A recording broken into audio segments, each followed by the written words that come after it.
A BlackRock está dominando o mundo e ninguém está impedindo-os.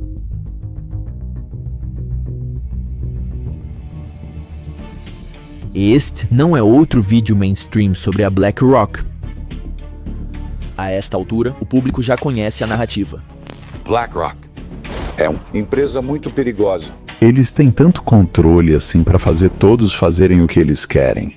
Larry Fink, o cara que comanda a BlackRock, é realmente o presidente dos Estados Unidos. Se considerarmos a influência dele em todas as indústrias, Joe. Mas Larry Fink não está mais satisfeito em possuir empresas. Lentamente, mas com certeza, ele está assumindo o controle das próprias linhas de sangue do sistema global. Larry Fink começou a executar seu plano de jogo de 68 trilhões. E ninguém vai impedi-lo.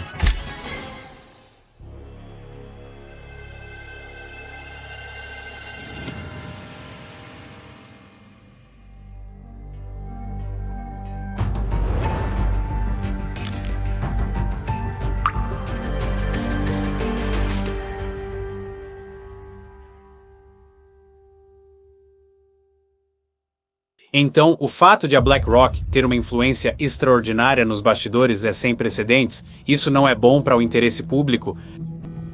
Tarek Fancy, ex-executivo da BlackRock, virou delator.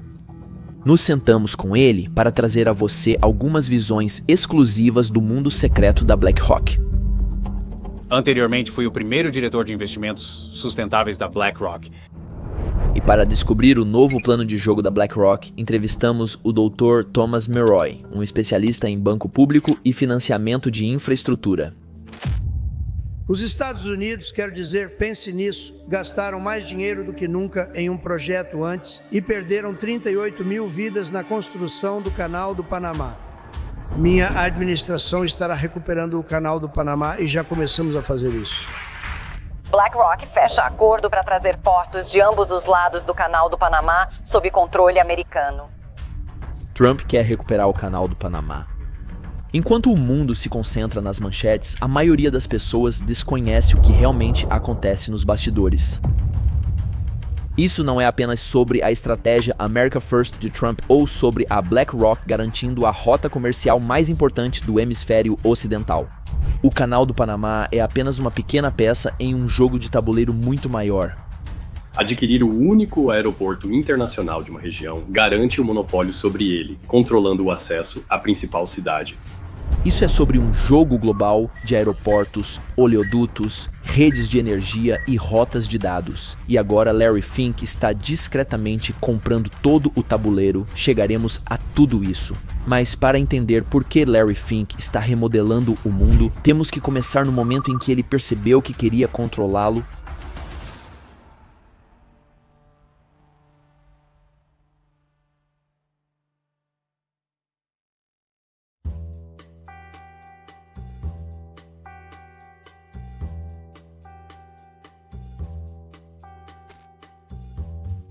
É o final dos anos 60. O adolescente californiano médio sonha em mudar o mundo, ou pelo menos escapar dele por um tempo. Mas Larry Fink não é um adolescente comum. Enquanto outros buscam iluminação, Larry não se preocupa com tais questões triviais. Ele é consumido por uma questão muito mais importante. Como ele pode se tornar um dos homens mais poderosos do mundo? Como ele, um filho de sapateiro do nada, pode ser mencionado na mesma frase que presidentes, CEOs e reis? Este é um cara que sempre quis mais do que tinha. Você podia sentir a ambição dele. A política parece o caminho óbvio. Então, naturalmente, quando Larry completa 17 anos, ele se matricula na Universidade da Califórnia, em Los Angeles, como estudante de ciência política. Mas então, algo aparentemente insignificante muda tudo. Por impulso, ele se matricula em algumas aulas extras de imóveis. De repente, ele não está mais sonhando com a Casa Branca, mas com arranha-céus e fortunas.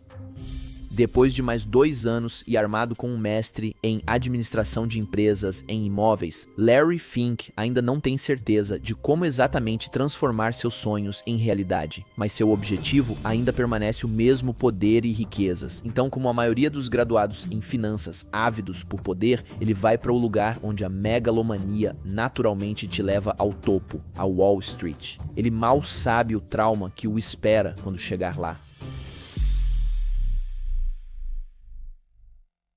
Agora, com 34 anos, Larry está em uma encruzilhada. Ele passou quase uma década subindo de posição no First Boston, um dos bancos de investimento mais prestigiados de Nova York. Mas ele acabou de cometer um grande erro. Um que fará mais do que apenas manchar seu plano arrumado para a dominação mundial. Vamos retroceder um pouco. 1976 e Larry Fink pisa na Wall Street pela primeira vez, ingressando no departamento de negociação de títulos do First Boston. Como um jovem negociante judeu, ele encontra os preconceitos típicos daquela época. Mas Wall Street, apesar de todos os seus pecados, tem uma verdade sagrada. Ela só adora o dinheiro. Ganhe dinheiro e de repente nada mais importa. E Larry encontrou seu chamado. Começa a imprimir dinheiro aos milhões. Como? A princípio, Boston foi pioneiro no desenvolvimento de um obscuro produto financeiro que estava praticamente fora do radar público. 3 palavras: títulos respaldados por hipotecas.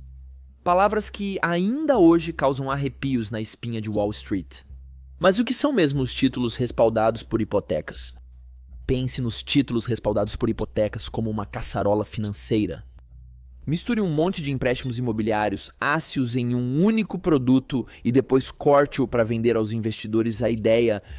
Diversificação. O perigo é que muitos ingredientes ruins estragam o prato.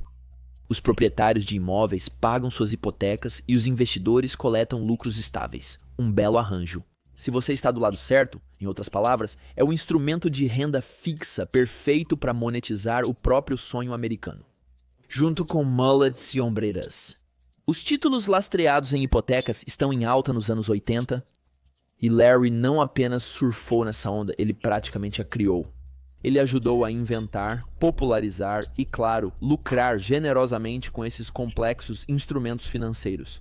Mas mais interessante, ele lucrará ainda mais com o colapso de sua criação mais tarde. Por enquanto, ele sobe mais rápido do que qualquer um antes dele na First Boston e, em 2 anos, se torna diretor administrativo, o mais jovem da história da empresa. Larry até ouviu sussurros ao redor do escritório de que os superiores estavam considerando ele para Chief Executive Officer, mas com um sucesso extraordinário vem um ego extraordinário.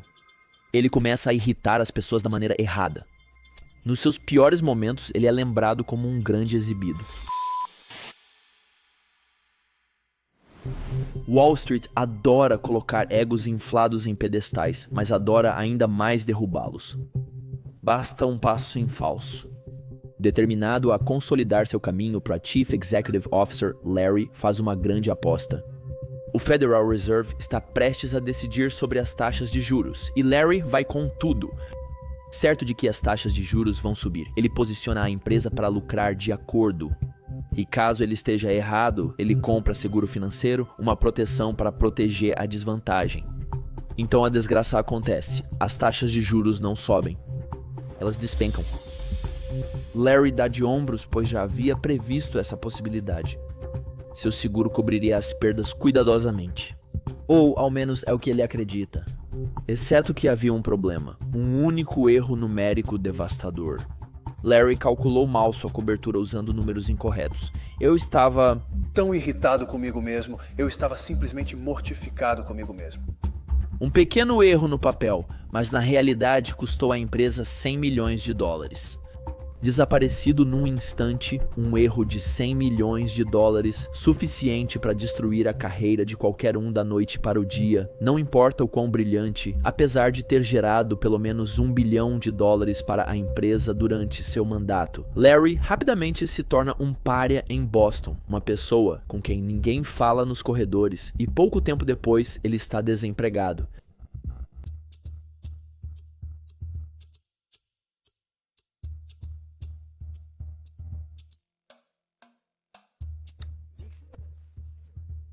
Um ano e um trimestre atrás, antes da perda, estávamos ganhando tanto dinheiro. E não sabíamos por que ganhávamos tanto dinheiro. Tínhamos apenas um risco extraordinário.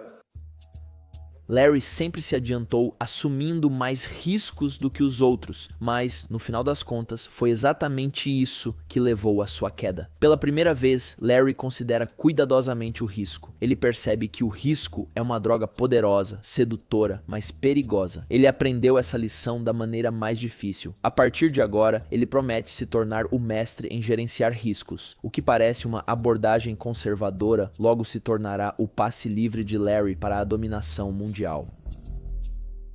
Mas primeiro, Larry tem outro obstáculo a superar. Para reconstruir, ele precisa de uma equipe de elite de traders, uma tarefa difícil quando você é o pária de Wall Street após perder 100 milhões de dólares. Ainda assim, de alguma forma, ele consegue. Uma equipe poderosa de 8 estrelas. Agora, tudo o que ele precisa é de apoio financeiro. É quando Larry cruza o caminho com o lendário financista Stephen Schwarzman, cofundador do titã de private equity Blackstone. Schwarzman, sempre em busca de seu próximo grande negócio, concorda em financiar a operação inicial da Think com 5 milhões em troca de uma participação de 50%. E assim, em 1988, a BlackRock nasce. Logo de início, a BlackRock muda o jogo em Wall Street, colocando a gestão de risco em primeiro plano. Os investidores desconheciam o risco envolvido. Havia uma grande necessidade de uma empresa que iniciasse com alto foco em análise de riscos. O discurso de vendas da BlackRock? Gerenciar ativos de renda fixa como títulos para clientes, oferecendo análise de risco de última geração como parte do negócio e, em troca, eles cobram uma taxa percentual baseada nos ativos sob gestão. Ao contrário das empresas tradicionais que separavam a supervisão de riscos de seus investimentos diários, a inovação da BlackRock é incorporar modelagem rigorosa de riscos diretamente em cada decisão de investimento desde o primeiro dia. A ideia de Larry de gerenciar riscos pega rápido, apesar da natureza altamente estressante do trabalho. Em poucos meses, a empresa gera enormes lucros e, em um ano, eles estavam gerenciando quase 3 bilhões. Inédito para uma empresa tão jovem. Mas por trás da rápida ascensão, havia algo ainda mais extraordinário. Uma arma secreta que garantiria o reinado da BlackRock por décadas. Seu segredo aberto para o sucesso é um enorme sistema informatizado chamado Aladdin. Abreviação de ativo, passivo, dívida e rede de investimento em derivativos, Aladdin era mais do que um sistema informatizado. Torna-se o cérebro e o coração pulsante do novo império de Larry. Ele permite que a equipe de Larry simule instantaneamente infinitos cenários de e se as taxas de juros subirem 1%? Como isso impactaria um portfólio de títulos de 10 bilhões? O que acontece se as hipotecas na Califórnia começarem a inadimplir em massa? Aladdin entrega respostas num piscar de olhos para qualquer grande instituição tentando navegar em mercados voláteis. Aladdin torna-se inestimável. Seu momento de verdade chega em 1994 durante o infame grande massacre do mercado de títulos, quando os preços dos títulos despencam em Wall Street. A maioria dos investidores sofre perdas brutais, mas a BlackRock, tendo passado 5 anos aprimorando seus modelos de risco, enfrenta a tempestade com danos mínimos. Os clientes rapidamente perceberam que não era sorte, era Aladdin. O software sinaliza riscos críticos antecipadamente, permitindo que a BlackRock evite o pior do massacre. Na verdade, este episódio revela um padrão inicial e envia uma mensagem clara. Quando as coisas ficam complicadas. Quando o risco se complica, é melhor chamar a BlackRock. E como você verá mais tarde, essa mensagem ainda é válida hoje. No entanto, a ascensão despreocupada da BlackRock foi breve, pois Fink e Schwarzman logo começam a bater de frente. Ele quer atrair o melhor talento oferecendo participação na BlackRock, mas insiste que isso vem inteiramente da cadeira de Schwarzman, afinal, ele e sua equipe estão fazendo todo o trabalho pesado. Schwarzman, que não é de se deixar levar, recusa. Nós estabelecemos um arranjo econômico que acabou sendo inadequado para um negócio que estava crescendo tão rapidamente, precisava adicionar tantas pessoas. E eu cometi um erro, sabe? Eu peguei o acordo original Eu não queria mudá-lo, né? O que era vantajoso, sabe, para o meu lado. Ele se agarra ao contrato, mas chamou sua decisão de um erro heróico anos depois. Em 1994, a BlackRock administra mais de 50 bilhões de dólares. Mas a luta pelo poder entre Larry e Steven chega à sua conclusão inevitável. Uma divisão. Schwarzman segue na Blackstone. Larry assume o controle total da BlackRock. Mas o que acontece a seguir é o que realmente diferencia a BlackRock, transformando-a em algo muito mais poderoso e potencialmente perigoso do que apenas qualquer outro gigante financeiro.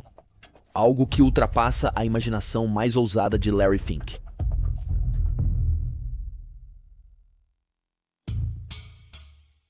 Depois que a BlackRock se torna pública em 1999, ela entra em uma era de rápido crescimento e expansão. A arma secreta por trás de seu crescimento explosivo?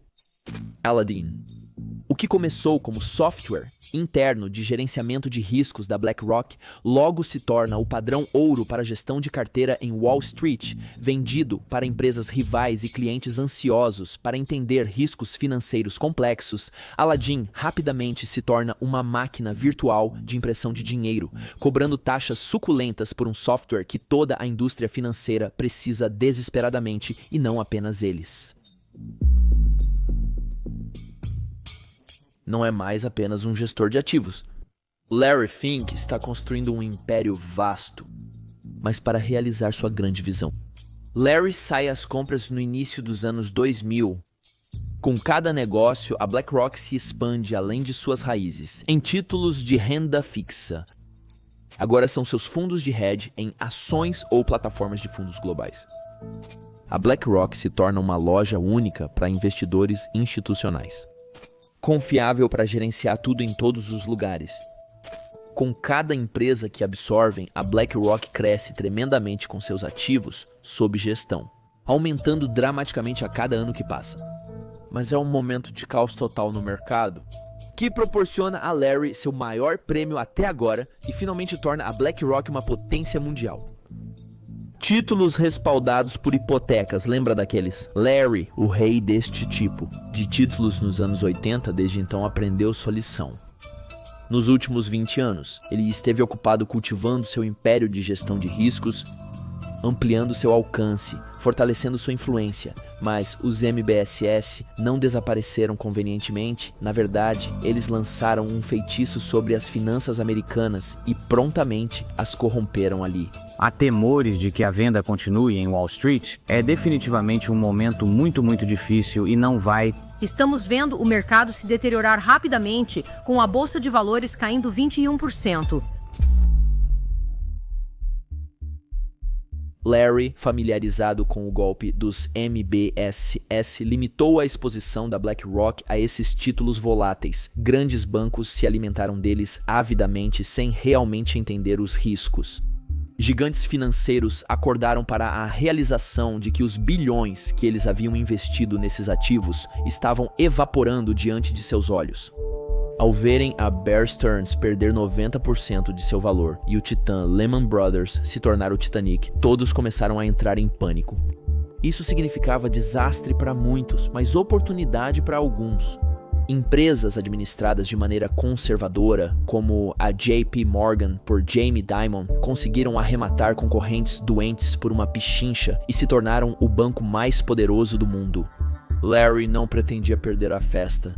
O Barclays Bank comprou parte do Lehman quebrado pensando que estava fazendo um bom negócio, até que fizeram as contas e descobriram que haviam comprado o equivalente financeiro a resíduos nucleares. Desesperado por dinheiro, o Barclays foi forçado a vender sua joia da coroa, a Barclays Global Investors, casa da iShares, a principal fornecedora mundial de ETFs passivos. Larry se recusa a deixar a oportunidade passar. Cheio de dinheiro e ambição, ele aproveita o momento e fecha um acordo para comprar a joia da coroa por 13 bilhões e meio de dólares. Embora poucos falem sobre isso, esse único negócio os transformou no maior gestor de ativos do mundo. ETFs são fundos negociados em bolsa que permitem aos investidores diversificar seu dinheiro em várias empresas, reduzindo o risco. E agora os maiores são todos de propriedade da BlackRock. Eles adquirem ações individuais para seus clientes, possuindo partes de quase todas as grandes empresas imagináveis. Agora, 4% na Walmart ou 8% na United Parcel Service parecem mais inofensivos do que realmente são. Isso significa que a BlackRock não é um jogador comum. Eles se tornaram um fazedor de reis, com grande poder de voto sobre decisões corporativas, de salários executivos a iniciativas de diversidade ou demissões em massa. No entanto, a BlackRock ainda é tecnicamente classificada como um investidor passivo, apenas gerenciando o dinheiro de outras pessoas, não o próprio. É uma tecnicidade aparentemente pequena, mas que em breve lhes daria uma proteção sem precedentes. Mas sobre isso mais tarde. Por enquanto, Larry Fink fez isso novamente. Ele capitalizou brilhantemente a crise. Após a aquisição da Barclays Global Investors, ETFs passivos como o iShares se tornariam fenomenalmente populares nos anos seguintes. Retrospectivamente, os executivos da BlackRock deviam estar muito satisfeitos consigo mesmos. Com um domínio sobre os ETFs passivos bem antes de seu boom como veículo de investimento. Mas se tudo isso não for suficiente, esses títulos lastreados em hipotecas, os que estão causando estragos em empresas ao redor do mundo, eles são incrivelmente complexos. As empresas presas a esses investimentos lutam para entendê-los. Larry, um dos arquitetos originais, de repente se torna um homem muito popular. Já líder em gestão de riscos, todos querem que a equipe do Larry dê uma olhada em suas carteiras de investimentos e empreste sua sabedoria. Por um preço, é claro. E então, os poderosos arquitetos do dinheiro, o banco de todos os bancos, vêm chamar. A relação da BlackRock com o Fed é algo realmente útil para o público saber. O Banco Central pode fazer coisas para melhorar nossas vidas e pode fazer estratégias para enriquecer certas pessoas. Ninguém menos que o próprio Federal Reserve, tentando remendar as peças de uma economia desmoronando e parar o sangramento, está desesperado por ajuda. Como um especialista em títulos lastreados em hipotecas, ele foi chamado para ajudar e limpar a bagunça. Banqueiros centrais dos Estados Unidos da América, como Timothy Geithner, recorrem a BlackRock para escrever o manual de como resgatar um sistema financeiro à beira do abismo. Isso não é um exagero, havia um dia em que o Geithner ligou para ele 21 vezes em um dia.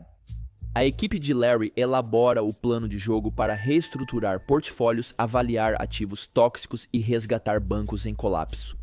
Larry Fink transformou o maior desastre financeiro de uma geração em seu maior triunfo.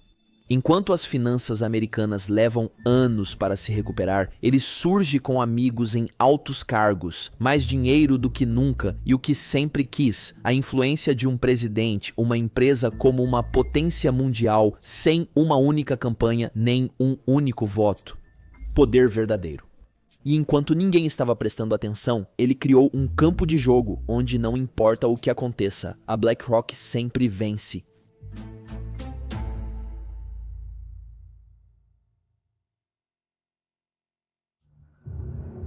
Não tínhamos regulamentação.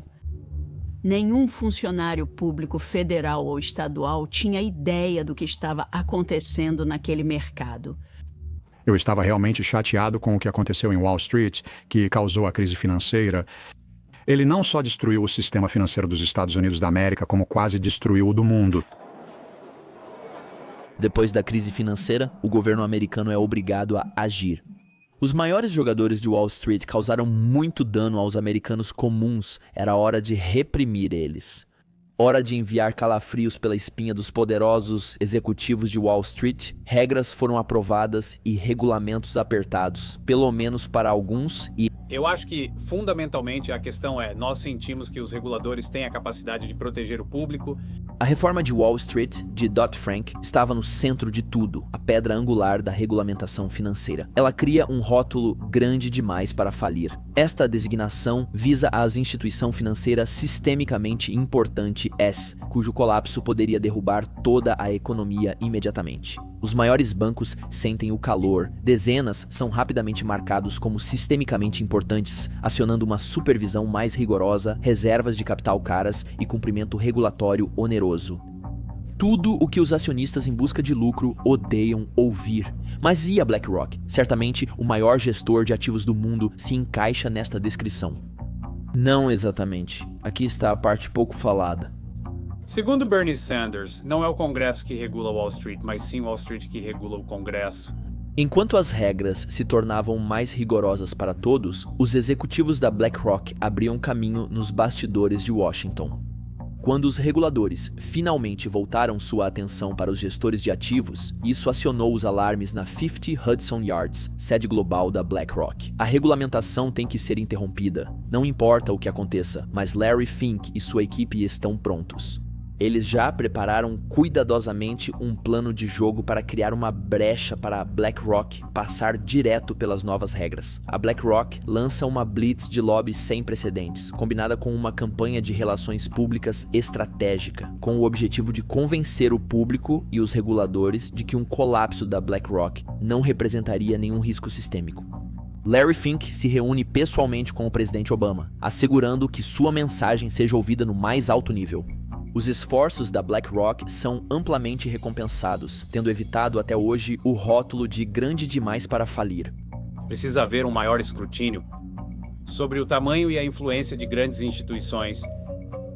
Primeiro, eles podem influenciar a política pública e a política de maneiras que não estão alinhadas com o interesse público, certo? Muitas pessoas em Wall Street simplesmente ignoram e dizem que isso não importa. Eu diria que eles estão completamente errados, pois a maioria dos americanos acredita há décadas que o sistema é manipulado. No entanto, há um caso ainda mais impressionante do poder da BlackRock em Washington, o status de investidor passivo. Se você é rotulado como um investidor passivo, está livre das regras que todos os outros têm que seguir. Agora, adivinhe quem decide se a BlackRock é um investidor passivo ou não. A própria BlackRock.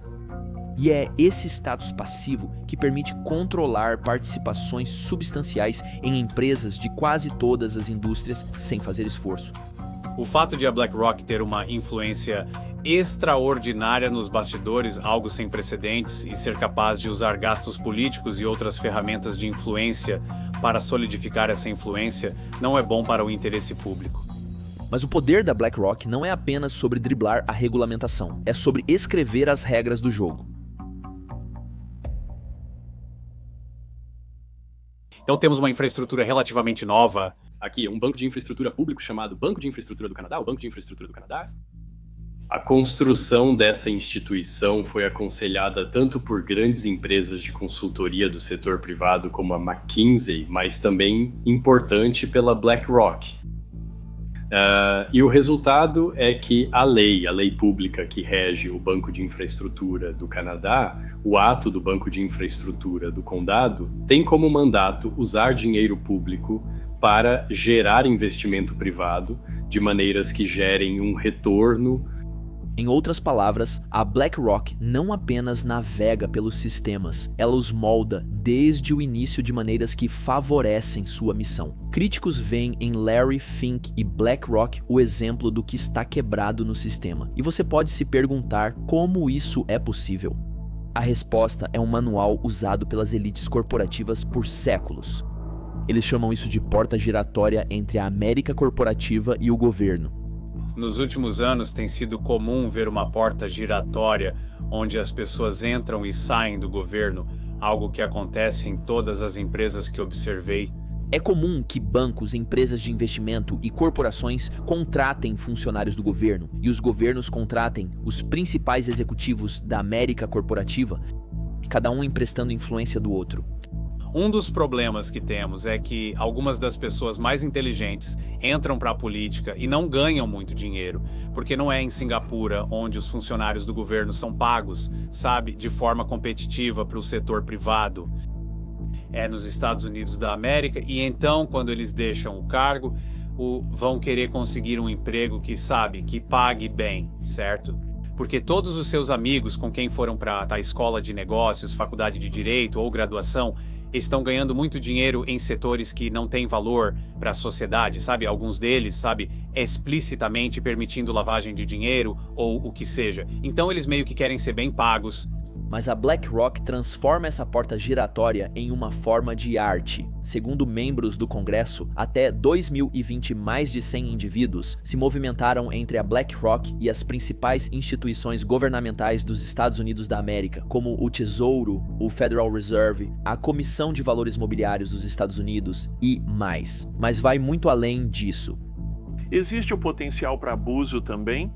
Pessoas com experiência poderiam concebivelmente se mover para o governo, criar regulamentos ou criar precedentes que favoreceriam seus empregadores anteriores e então voltar para seus empregadores anteriores. Isso é possível. Muitos apontam para o fato de que ter ex-funcionários da BlackRock em posições regulatórias-chave torna muito menos provável que a empresa enfrentará uma supervisão séria. Acho que chegamos a um ponto onde, existe uma porta giratória, incentivos significativamente distorcidos e eles se apoderaram de ambos os partidos dos Estados Unidos da América.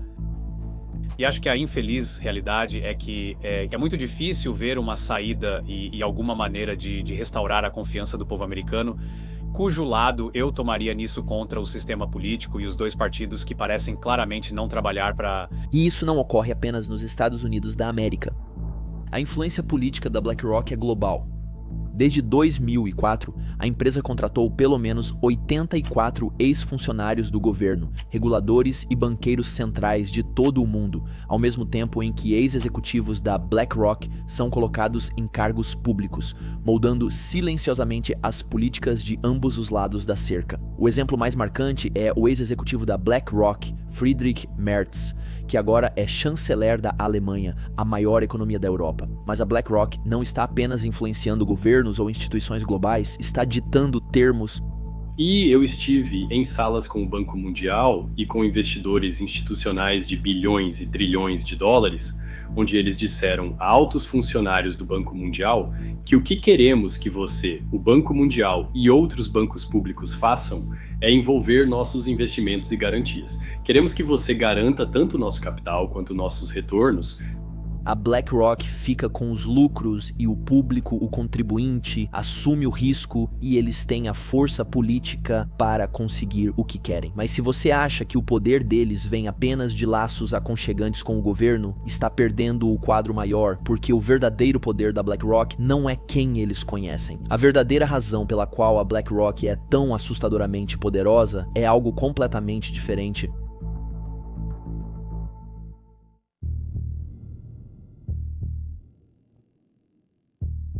Dizem que o mundo das finanças funciona com o Excel, mas hoje em dia ele realmente funciona com o Elodin, a plataforma de software projetada pela BlackRock. O Elodin é para as finanças globais o que o Windows é para a computação pessoal. Mas ao contrário do Windows, o Elodin não tem concorrentes sérios. Mesmo os rivais mais ferozes da BlackRock, Vanguard e State Street dependem do Elodin como seu sistema preferido para gerenciar riscos. Na verdade, é o sistema operacional das finanças globais. Em 2020, Aladdin rastreia incríveis 21 trilhões de dólares para cerca de 240 clientes, cerca de 10% de todos os ativos financeiros globais. No entanto, o verdadeiro poder do Aladdin não está apenas nas finanças privadas, mas nas próprias instituições públicas. Quando a crise atinge, seja a Reserva Federal dos Estados Unidos da América, o Banco Central Europeu, os fundos de pensão de trilhões de dólares do Japão, todos eles recorrem a uma única empresa para ajuda, BlackRock. Durante a turbulência do mercado do Covid-19 em 2020, a Reserva Federal contrata urgentemente a BlackRock para gerir seus massivos programas de compra de títulos, projetados para estabilizar a economia. A relação da BlackRock com a Reserva Federal é algo importante para o público conhecer. O Banco Central pode fazer coisas para melhorar nossas vidas e pode fazer coisas para enriquecer muito algumas pessoas. A Reserva Federal recorreu a BlackRock para serviços específicos, que a BlackRock é boa. Agora esses programas foram sem precedentes e incomuns. Em outras palavras, bancos centrais e governos ao redor do mundo terceirizaram efetivamente seus mecanismos de resposta a crises diretamente para o Aladdin da BlackRock. O que é incomum aqui é que as pessoas mais importantes, a Reserva Federal, estão conversando com o líder da maior empresa de gestão de ativos e que nesses momentos de crise estamos recorrendo apenas a essa empresa, não necessariamente a todas as outras empresas.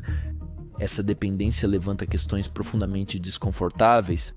Se todas as principais instituições financeiras dependem de Eledim, quem intervém se Eledim falhar? E quem garante que a BlackRock não explora os insights de Eledim para seu próprio benefício? A resposta simples é que ninguém realmente. Eledim em si não é regulamentado, é apenas uma ferramenta de software de propriedade da BlackRock. E lembre-se, como gestora de ativos, a BlackRock oficialmente não é considerada sistemicamente importante. Por enquanto, o Eledim da BlackRock permanece praticamente sem controle, uma única caixa preta alimentando o sistema operacional das finanças globais, e no topo desta montanha de dinheiro e influência está um homem, Larry Fink. Você tem que forçar comportamentos, e na BlackRock estamos forçando comportamentos. Mas nenhum império dura para sempre. A resistência está se formando. Rachaduras estão começando a aparecer na fortaleza de Larry, porque por mais poderoso que ele seja, Larry Fink nem sempre consegue o que quer.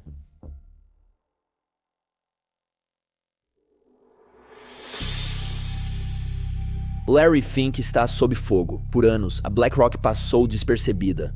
Fora do alto escalão financeiro, poucas pessoas conheciam a BlackRock até o final dos anos 2010, quando isso mudou.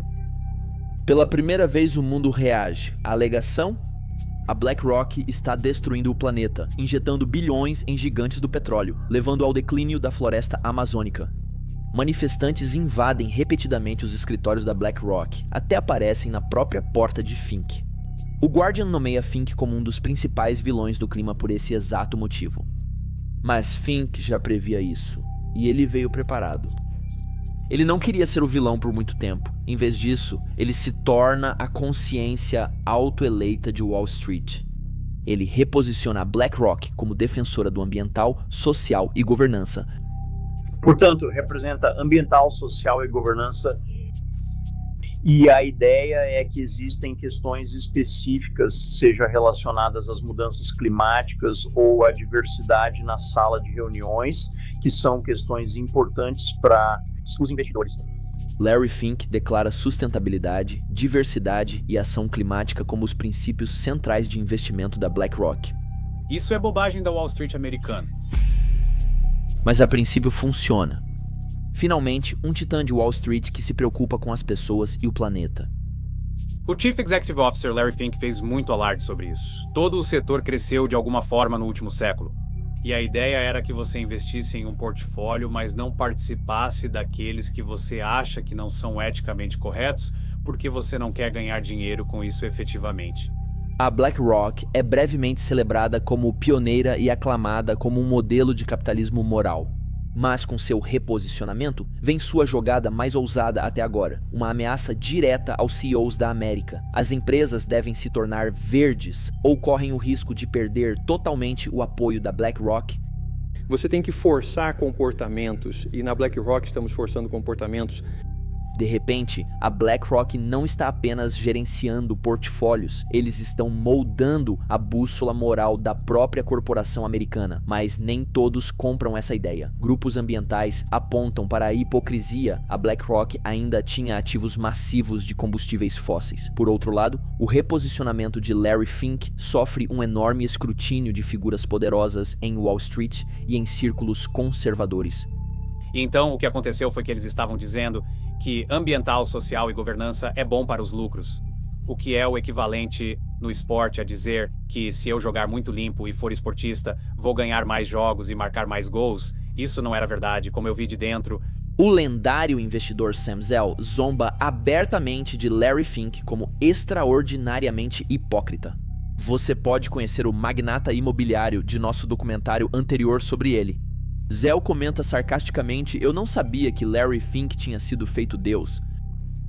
O capitalista de risco Chamath Palihapitiya vai ainda mais longe e rotula o investimento ambiental, social e governança como uma fraude completa. Para ele, a retórica politicamente correta é apenas uma maneira de mascarar retornos financeiros ruins. E até mesmo nosso convidado da entrevista denunciou publicamente a agenda ambiental, social e governança da BlackRock como um mero giro de marketing. Era só uma forma de explorar quem se importa com isso e perder tempo. Veja como ele descreve como isso funcionava por dentro. De repente você menciona ter um fundo negociado em bolsa ou algum produto de mercado passivo que é essencialmente uma cesta de ações que acompanha um determinado índice. Mas lembre-se, os lucros da BlackRock não vêm do desempenho do mercado. Eles vêm da taxa silenciosa cobrada sobre o seu dinheiro. Taxas de gestão sobre os trilhões sentados em ETFs, tipicamente apenas 0,5%. Mas em toda a indústria há uma busca constante por razões para aumentar essas taxas e extrair mais do sistema pouco a pouco. Há muita pressão sobre as taxas e preciso diferenciá-las para obter preços premium. Então você percebe que se pegar este fundo negociado em bolsa e transformá-lo em um fundo negociado em bolsa ambiental, social e governança ou verde, que é, simplificando, o equivalente a pegar o produto que você tinha, pintá-lo de verde e colocá-lo no mercado com um preço mais alto. É algo que podemos fazer sem problemas. O mercado estava fazendo isso porque havia uma oportunidade de entrar e pintar sua coisa de verde e obter mais taxas, e ninguém está realmente fiscalizando o que é ser verde. Até 2022, a reação negativa tornou-se extrema. Os republicanos pintaram a BlackRock como o rosto do capitalismo consciente, acusando Fink de priorizar a ideologia em detrimento dos interesses dos investidores. A Flórida retirou $2 bilhões dos fundos da BlackRock em protesto, o maior desinvestimento anti-ambiental, social e governança da história. O Texas iniciou investigações para avaliar se a política da BlackRock prejudicava os aposentados. O desfecho era iminente. Diante da crescente pressão de ambos os lados, Larry Fink executa uma retirada silenciosa, mas profunda. A BlackRock começou a reverter suas iniciativas ambiental, social e governança mais ousadas com publicidade mínima. No final de 2023, a BlackRock saiu discretamente da iniciativa Net Zero Asset Managers. Internamente, a empresa está lentamente mudando sua linguagem nos documentos públicos da BlackRock, referências explícitas a iniciativas de ambiental, social e governança e diversidade são removidas, a empresa está discretamente se afastando da controvérsia sem chamar atenção. Larry Fink nem mesmo diz ambiental, social e governança mais, certo? Quer dizer, isso te diz que, sabe, isso nem é eu dizendo eu te avisei. É realmente apenas dizendo, olha, você pode ver do que se trata, é relações públicas. Mas suas ações falam ainda mais alto do que palavras. Em 2020, a BlackRock apoiou quase metade das propostas de acionistas de ambiental, social e governança. Em 2024, seu apoio caiu para meros 4%. Muitas propostas críticas sobre o clima falharam em passar devido ao apoio retirado da BlackRock. Larry Fink admitiu publicamente que está envergonhado de fazer parte da conversa ambiental, social e governança. Ele tenta se distanciar de um movimento que se tornou politicamente carregado demais. Acho extremamente perigoso quando você tem líderes empresariais que se levantam e afirmam que têm valores e que se importam com as coisas e querem fazer a coisa certa. Se depois descobrem que eles estão cheios de mentiras, não vamos apenas perder tempo, é ainda pior, eles vão destruir a fé do público nos negócios. No entanto, Larry Fink está sempre olhando para frente. A maré mudou. O trem do hype do ambiental, social e governança acabou e o potencial de lucro claramente diminuiu. Mas quando os lucros secam, a BlackRock não fica parada esperando. Silenciosamente, mas de forma decisiva, eles seguiram em frente. Ambiental, social e governança se tornou uma distração e com os ETFs passivos atingindo um ponto de saturação, Larry Fink sabia que era hora do próximo movimento estratégico da BlackRock. Algo tangível, essencial e muito mais lucrativo do que a marca moral ou índices abstratos. Algo que afeta todas as partes da civilização moderna em todo o planeta.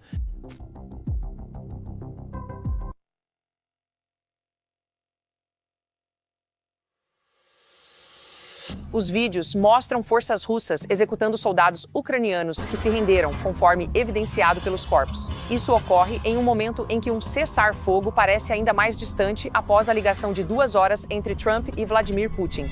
Em meio a todo esse caos, um nome continua aparecendo: BlackRock. Por que a BlackRock, um gigante de Wall Street, está tão profundamente envolvida no que está acontecendo na Ucrânia? Por que as impressões digitais de Larry Fink parecem estar em todo lugar? Bem, quem está interessado na Ucrânia agora? Você tem Larry Fink, que é o Chief Executive Officer da BlackRock, que está atualmente sendo discutido como o provável indivíduo cuja organização, a BlackRock, reconstruirá a Ucrânia sempre que a guerra terminar. Isso é interessante. Você já ouviu falar de algo similar na história dos Estados Unidos da América, onde entramos em guerra em algum lugar? E sabíamos que quando terminasse, tínhamos certeza de quem seria o líder corporativo responsável pela reconstrução? E se tivéssemos reservado $1 trilhão para isso? Quer dizer, pare e pense sobre isso. Apenas meses após o início da guerra, Larry Fink já havia feito pessoalmente um acordo com o presidente ucraniano Volodymyr Zelensky, colocando a BlackRock no centro da reconstrução pós-guerra da Ucrânia. $1 bilhão já garantidos por doadores globais como o Banco Mundial, todos canalizados para um novo fundo de desenvolvimento da Ucrânia, apoiado pela BlackRock, dedicado a reconstruir a nação devastada assim que a paz chegar. Mas por que um gigante de Wall Street, movido a lucro, está de repente tão ansioso para reconstruir um país devastado pela guerra? A BlackRock é genuinamente uma samaritana estendendo uma mão amiga? Ou há algo mais sombrio por baixo da superfície? Uma estratégia que explora o desespero para alimentar uma ambição muito maior?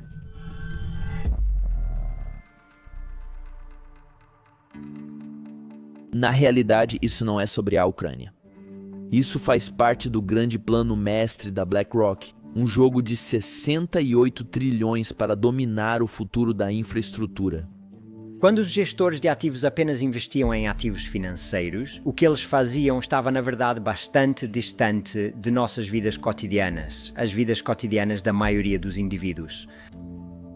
Mas, uma vez que os gestores de ativos estão possuindo e controlando as casas em que vivemos, as estradas nas quais dirigimos para trabalhar ou pagar pedágios, os hospitais nos quais estamos sendo tratados, as escolas nas quais nossos filhos estão indo para a escola e assim por diante, então eles potencialmente têm um impacto muito mais significativo e muito mais direto nas vidas cotidianas de um grande número de pessoas do que tinham antigamente. Em termos mais simples, quando a BlackRock dominava apenas o mercado de ETFs, sua influência tinha limites claros. Mas agora, com seus olhos voltados para a infraestrutura, as apostas nunca foram tão altas e seu impacto nunca foi tão grande. E Larry Fink está apenas começando. Acreditamos que a infraestrutura está apenas no começo de uma grande classe de ativos. Existem algumas demandas estruturais que vão aumentar a emissão de cada vez mais infraestrutura. Demandas estruturais, isso é apenas linguagem corporativa. O que Fink realmente quer dizer é isso. Até 2040, o mundo precisa de 68 trilhões de dólares em investimento em infraestrutura, 2 trilhões de dólares apenas em portos, e a BlackRock está se preparando para garantir o máximo possível dessa gigantesca fatia se... Eles querem investimentos que estão na casa das centenas de milhões de dólares de uma vez e que são, você sabe, estruturais a longo prazo. Então eles são, você sabe, claramente a infraestrutura se encaixa nisso. Em todo o mundo, infraestrutura, estradas, hospitais, sistemas de água tradicionalmente foram controlados por instituições públicas, mas cada vez mais estão sendo entregues a gigantes com fins lucrativos como a BlackRock, e para eles é o prêmio máximo. Você sabe, não é como se você tivesse muita competição para... Você sabe, o único aeroporto internacional na sua grande cidade é em uma região, certo? Você compra isso e tem controle sobre ele e é um monopólio. Da mesma forma com a infraestrutura de água, uma vez que você a compra, ela é sua, certo? E não há como, você sabe, alguém não vai abrir um novo. Você sabe, sistema de água e saneamento. E a beleza para os proprietários é esta. Não importa o quanto os preços aumentem dramaticamente da noite para o dia para a água, aquecimento, eletricidade ou transporte, as pessoas não têm infraestrutura alternativa. Oferece retornos estáveis no longo prazo, já que as pessoas não podem sair. Ninguém escolhe de onde vem sua água ou qual canil envia seus produtos. Não é possível escolher uma aba diferente para a água ou mudar de aeroporto para o próximo voo. E ninguém vai construir um segundo canal do Panamá tão cedo. Quem quer que seja o dono, efetivamente garantiu um monopólio regional e consegue colher todos os lucros sem ter que se preocupar com concorrentes irritantes, um exemplo clássico do que torna o investimento em infraestrutura tão atraente. É uma linha de vida invisível para os americanos comuns. Qualquer interrupção nisso e os preços de eletrônicos, alimentos e combustíveis podem disparar em pouco tempo. É a rota comercial mais crítica do mundo e agora está de volta sob controle americano. O Canal do Panamá, em março de 2025, um acordo de 23 bilhões de dólares é anunciado para colocar os portos do Canal do Panamá de volta sob controle americano. O acordo do Canal do Panamá é mais que simbólico. É um marco massivo na busca da BlackRock para dominar a infraestrutura global. Porque o acordo é liderado não por Washington, é liderado por Larry Fink, um homem com laços próximos e de longa data com o presidente Trump. Se o acordo for fechado, os portos críticos do Canal do Panamá, Balboa e Cristobal, pontos de estrangulamento-chave do comércio global, logo estarão sob controle da BlackRock. Mas isso não é apenas sobre navios e portos. Isso é sobre quem tem o direito de possuir as linhas vitais da civilização moderna e as consequências de permitir que uma corporação privada deste tamanho assuma o controle. Digamos que um município venda sua infraestrutura de água para uma empresa como a BlackRock. Em troca, recebe um pagamento antecipado e um contrato de serviço de longo prazo, geralmente de 20 ou 30 anos. Os novos proprietários prometem cuidar bem do sistema, mas eis a reviravolta. O novo dono realmente se importará se os canos de água enferrujarem? Eles manterão a promessa de manter o sistema ou apenas coletarão dividendos felizmente. Obviamente, os reguladores precisam garantir que os acordos que fazem, onde o setor privado está envolvido, sejam justos para o público, certo? Que o público e o contribuinte não estão sendo enganados. E o que os gestores de ativos aprendem também é que eles conseguem esses contratos de longo prazo. Eles fazem todo tipo de promessas. E se eles cumprem ou não essas promessas é parcialmente irrelevante. E não há incentivo real para isso. Qual propósito, que razão você poderia ter para melhorar ou aprimorar a infraestrutura quando está se aproximando dos últimos 5 ou 10 anos de um contrato de 30 anos? Eles simplesmente têm pouco ou nenhum interesse em realmente manter a infraestrutura essencial no interesse dessa comunidade. Eles têm interesse naquela infraestrutura apenas na medida em que ela atende às suas expectativas de rentabilidade. Isso não é apenas teórico, é um padrão global, quero dizer. Ao observar as implicações de 30 ou 40 anos dessa tendência de vender infraestrutura essencial e depois ela desmoronar e então o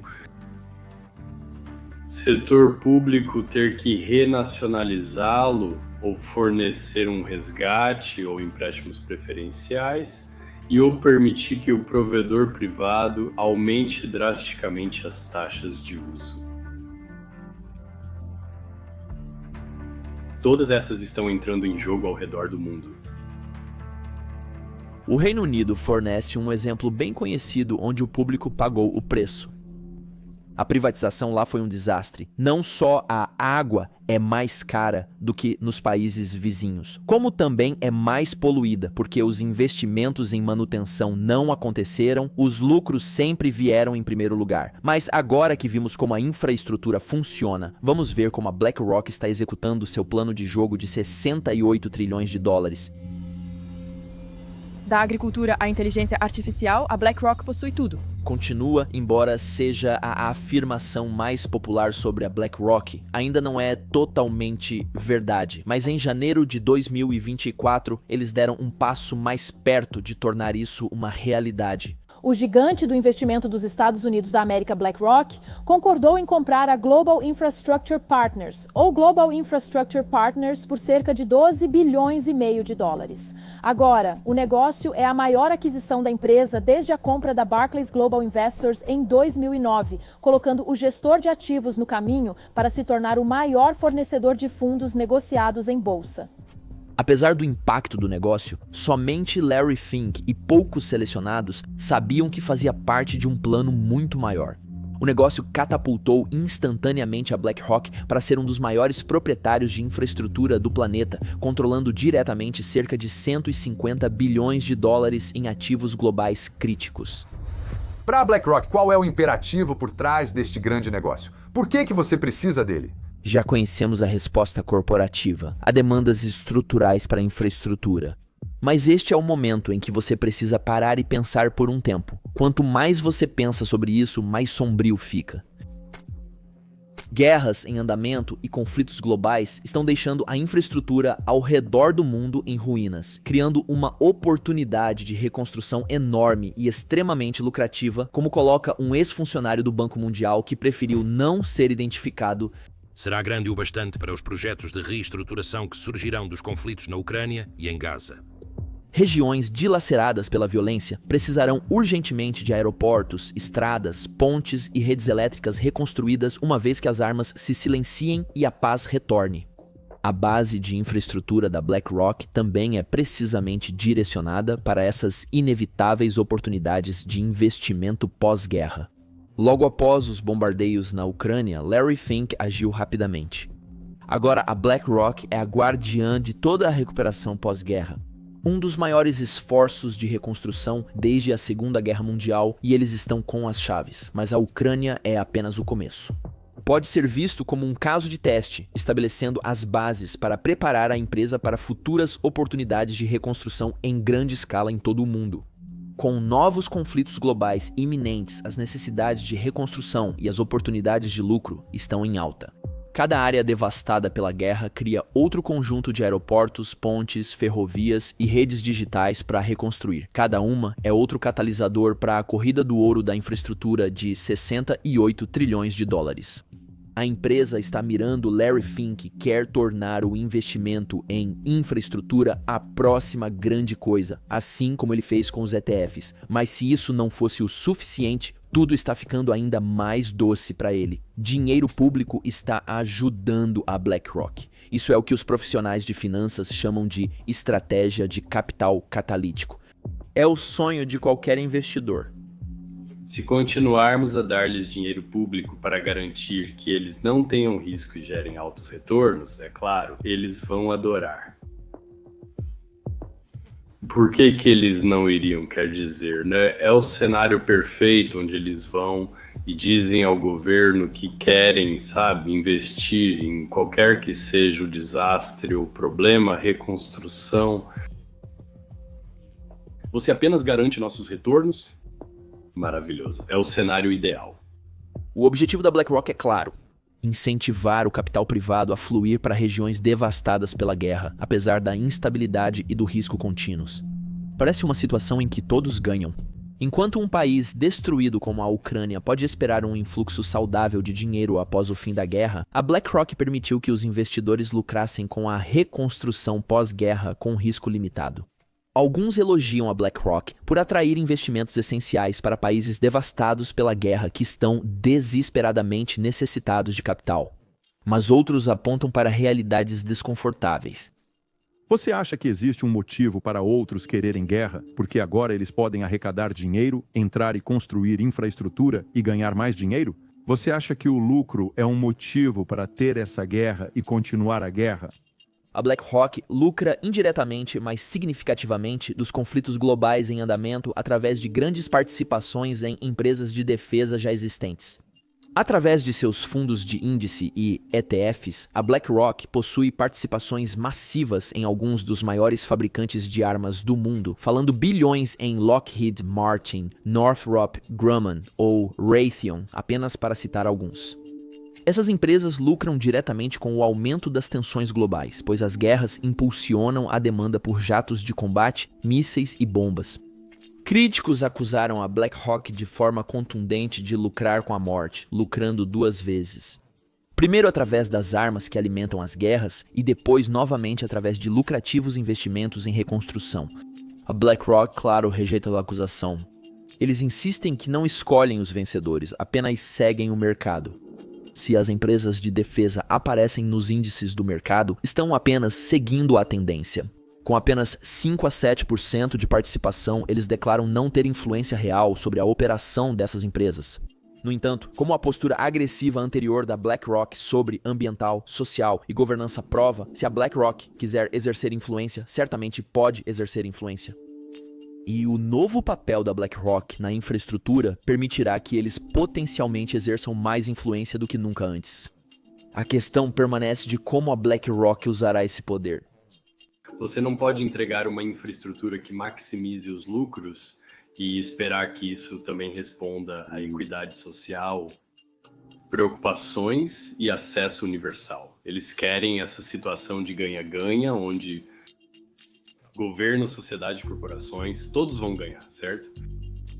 Mas isso não é o que está acontecendo. Os únicos vencedores são aqueles que estão levando para casa os lucros. Embora as intenções da BlackRock ainda sejam debatidas, uma verdade maior se sobressai. Larry Fink está construindo algo sem precedentes, uma espécie de loja de tudo para investidores. A BlackRock agora oferece oportunidades em todos os setores concebíveis, desde a controversa tecnologia de defesa e vigilância empregada por regimes autoritários, até pioneiros em energia renovável ou projetos de reconstrução pós-guerra. Seja os países se movendo em direção à paz ou se aprofundando no conflito, a vasta rede financeira da BlackRock está estruturada para lucrar de qualquer maneira. Enquanto alguns exigem mais regulamentação ou maior responsabilidade para o maior gestor de ativos do mundo, no final do dia, a BlackRock está fazendo o que sempre fez. Eles só respondem a uma coisa e apenas uma coisa: o fluxo de dinheiro.